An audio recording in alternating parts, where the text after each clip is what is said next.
Bien bonjour Tiger Crafton. Bonjour. Bonjour. Alors comment ça va? Bah écoutez, ça va très bien. Merci de m'accueillir, faire une interview pour les pays référents. Bah ouais ouais, du coup on est dans ton pays, donc on est dans ton FOM. Voilà, donc C'est des ça, pays voilà. Donc référents. le FOM qui est la plateforme principale en fait d'arrivée des nouveaux joueurs en fait. Très bien. C'est le lieu où ils atterrissent quand ils décident de rejoindre la Bouriatie. Ok ok. Du coup bah comme t'es le premier pays référent sur Sava Black, du coup j'ai quelques petites questions si ça va pas durer longtemps. Alors du coup, pourquoi devenu être pays référent sur Sava Black? Alors pourquoi est-ce que je suis devenu pays référent? Bah tout simplement en fait parce que avec bah, mon pays et puis les membres de mon pays en fait on inspire à vouloir développer, la communauté du serveur Black, hein, c'est une communauté qu'on a de cœur, hein. On a choisi le serveur Black, donc on veut la comment que le serveur, perdure dans le temps, et en fait, bah, ça passe principalement par le fait de d'avoir des joueurs dessus et donc de ce fait, on veut devenir pays référent pour être acteur justement de ces choses-là. Ok. Et du coup bah le fait de faire tout ça, donc certes pour les nouveaux joueurs, mais vous, qu'est-ce que ça vous apporte? Qu'est-ce que ça nous apporte, les nouveaux joueurs? Globalement, ça nous apporte beaucoup de pertes parce que, bah, nous, on est quand même un pays qui est assez, axé sur, bah, globalement, on donne assez facilement. Après, faut que enfin, il y a ça a quand même des limites, hein. Faut pas non plus tout faire un peu aux nouveaux joueurs puisque faut quand même qu'ils apprennent le jeu et puis il faut leur apprendre que, bah, le jeu, c'est pas non plus toujours simple. Mais globalement, en fait, on n'en tire rien, juste, bah, le plaisir d'expliquer le jeu et surtout de faire aimer Nation Glory parce que c'est pour ça qu'on fait ça aussi. C'est de vouloir faire aimer un jeu que nous on aime principalement et donc en fait, nous on n'en tire aucun profit à part, ben, des services par-ci par-là, mais de toute façon, c'est obligatoirement toujours rémunéré.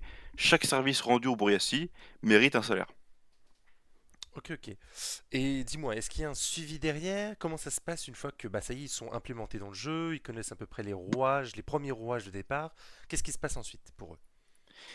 Et ben, globalement, nous, en interne, en fait, on a un système, de hiérarchisation des recrues qui est de 7 niveaux, qui part, en fait, donc du niveau 1, donc c'est l'arrivant débutant et en fait, pour passer au niveau supérieur, il a, des objectifs à atteindre, comme par exemple, décorer son appartement, atteindre un palier de 10 000 $ sur son compte bancaire et cetera et enfin être niveau 2 sur, tel métier et cetera et en fait, en mettant ça en place, ça les fait surtout donner un objectif parce que le principal souci sur Nasoulori, c'est de ne pas savoir quoi faire. En fait, on se demande souvent: «Bah, qu'est-ce que je fais?» Et en fait, en faisant cela, ça les fait apprendre surtout les mécaniques du jeu, donc les métiers et cetera et puis aussi en même temps, bah, ils se font de l'argent puisque on rachète aussi, par derrière, les ressources qu'ils farment ou autres. Ok, ok. Et vous, ça vous fait plaisir quand il y a des joueurs qui quittent le nid hein, et qui créent leur pays, que ça marche? Ah bah, oui, oui, mais totalement et d'ailleurs on pousse à faire ça parce que, ben, le but c'est pas qu'ils restent, chez nous, c'est qu'aussi après qu'ils fondent un pays, qu'ils découvrent aussi un nouvel aspect du jeu complet et aussi on a aussi un programme, qui permet de les accompagner, notamment avec, une bourse, on les aide aussi à créer leur pays, puis après on et puis toujours, hein, on reste enfin moi en tout cas je reste constamment là pour s'ils ont besoin d'aide ou surtout s'ils ont besoin de conseils sur comment faire, sur gérer leur pays, faire les R&D et cetera, la gestion, internationale aussi, faut pas hésiter, à les aider. Mais oui, oui, on accompagne totalement aussi le départ du nid. Ok, bah écoute, merci Tiger pour cette petite interview et toutes tes petites réponses. Merci à toi. Merci beaucoup. Eh Ciao. bien, bonjour Kenzo. Hello! Du coup, on est dans ton FOM de pays. Donc, ton pays, c'est l'Australie. C'est un pays référent qui accueille des nouveaux joueurs. Alors, du coup, j'ai quatre questions pour toi. Déjà, Yep. pourquoi être devenu pays référent? Et alors, pays référence, c'est pour, on va dire, globalement deux raisons. Ouais, il y a le réseau personnel que déjà faut peupler l'Australie pour l'évoluer. On a un très très gros pays, donc on a besoin de monde. Et donc ça corrèle aussi avec la deuxième vision qu'on avait avec Tip, le chef de pays. C'était en gros de proposer et de faire en sorte de, comment dire, d'intégrer les nouveaux joueurs, parce que bah, le Black se fait un petit peu vide par rapport à ce que nous on connaissait avant. Donc on s'est entraîné dans le fait d'intégrer, d'inclure des nouveaux joueurs, histoire de repeupler, et puis c'est un petit peu un gameplay sympa, de créer un pays super sympa comme ça qui accueille les nouveaux joueurs. Ça nous booste un peu sur plein de projets différents, notamment sur les forums qui est un petit peu sympathique. Puis plusieurs trucs à mettre en place qui sont plus ou moins complexes selon les situations. Donc, puis c'est toujours cool d'avoir du monde qui joue dans le pays, puis ça redécouvre aussi un peu le jeu. Étant donné qu'on a une énorme pause entre avant et maintenant, nous aussi on découvre en apprenant les choses aux nouveaux joueurs, quoi. Puis pareil, il y a des nouveaux joueurs qui peuvent nous apprendre des choses, donc c'est tout bénef, quoi. Ok, ok, bah très bien. Ouais. Et du coup, ça vous apporte quoi? Nous, ça nous apporte déjà pas mal de personnes qui peuvent être inspirantes, nous donner des idées, c'est aussi des têtes qui viennent en plus. On peut avoir des rencontres super sympas, comme d'autres d'autres rencontres moins sympathiques, forcément. Mais ça, c'est de la gestion de pays. Euh, du coup, ça nous rapporte ça, ça nous rapporte aussi des personnalités différentes. On voit des choses vraiment, des idées différentes, innovatrices ou non. Des personnalités différentes aussi. Ça rapporte de la cohésion entre tout le pays, parce que forcément les gens s'aident les uns aux autres, et c'est sympa de voir les gens jouer ensemble sans forcément avoir du coup d'ordre à donner, de choses, etc. Voir les gens en fait se plaire dans ton pays, c'est plutôt sympa. Du coup, est-ce que ça fait plaisir? Enfin, est-ce que vous avez déjà eu du coup des joueurs qui quittent un peu le nid et qui vont créer leur propre pays? Est-ce que ça vous est encore arrivé? Vous êtes un pays assez récent au niveau des pays référents. Ouais, on a eu deux, trois personnes qui sont groupées en fait directement quand ils sont dans un jeu.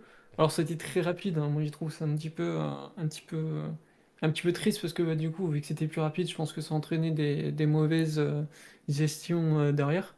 Des joueurs qui se sont mis, je crois qu'ils étaient trois ou quatre. Ils sont venus sur le pays, ils ont fait pas mal de choses. Dès le début, ils se sont impliqués, etc. Mais ils ont quitté aussi très très vite.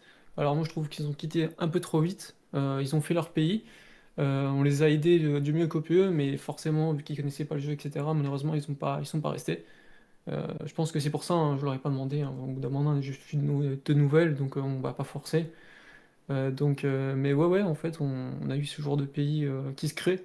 Et là, je suis en train d'essayer de voir, de faire en sorte, pareil, de développer un petit programme, de savoir si les gens, on va les pousser à faire des pays, parce qu'ils ont cet esprit leader, en fait. On va essayer de développer un petit peu des recrues leadership, Mhm. ou alors on les garde en Australie. Nous, on préfère forcément les garder en Australie, parce que bah, on a besoin de monde en Australie. Mais avoir des pays du coup qui se développent, où on les a formés parce qu'on a trouvé un esprit leadership dans nos recrues. Soit on les passe membres dans le pays, soit on les pousse justement avec un programme qu'on va faire, je pense, en Australie aussi. Même type que la Quand tu Brunassi a dis, fait, je ouais, pense. voilà, quand tu dis programme, de quoi tu parles? Bah, c'est en fait faire en sorte enfin, de les, entre guillemets, les entraîner, je vais dire les mots comme ça, mais de leur apprendre à les gestions de pays. Parce que c'est un gameplay qui est différent aussi. Quand on joue dans un pays, on n'a pas forcément les mêmes responsabilités, on n'a pas forcément les mêmes impacts, etc. Et puis le jeu se développe beaucoup plus. Je prends le premier exemple, certaines personnes profitent du fait que ce soit des nouveaux joueurs pour les focus et aller PVP. Mhm. C'est ce qui m'est arrivé littéralement dans mes premières minutes de jeu, donc j'ai pas envie que ça se passe sur enfin sur mes recrues, mes nouveaux joueurs, les nouveaux joueurs conformes, pardon. Mhm. Donc on les conseille, on les intègre au jeu, on va faire en sorte que ce soit des pays qui soient influents et qui se développent à leur manière et qui trouvent en fait un gameplay de jeu qui soit sympa et qui eux aussi développent des idées qui sont pas forcément en corrélation avec ce qu'on a en Australie, Qu'ils aient mais de qui bonnes pourraient être bases, très ouais. sympas et par la suite être adoptés par des nouveaux joueurs aussi.